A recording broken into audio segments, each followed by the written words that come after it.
ये कब कहती हूँ तुम मेरे गले का हार हो जाओ, वहाँ से लौट जाना तुम जहाँ बेजार हो जाओ। मुलाकातों में वक्फा इसलिए होना ज़रूरी है कि तुम एक दिन जुदाई के लिए तैयार हो जाओ।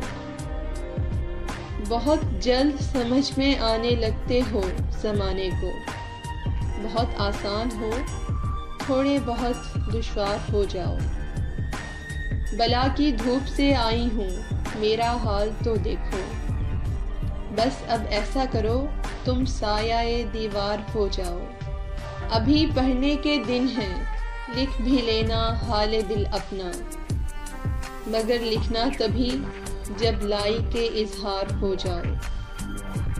ये कब कहती हूँ तुम मेरे गले का हार हो जाओ, वहाँ से लौट जाना तुम जहाँ बेजार हो जाओ।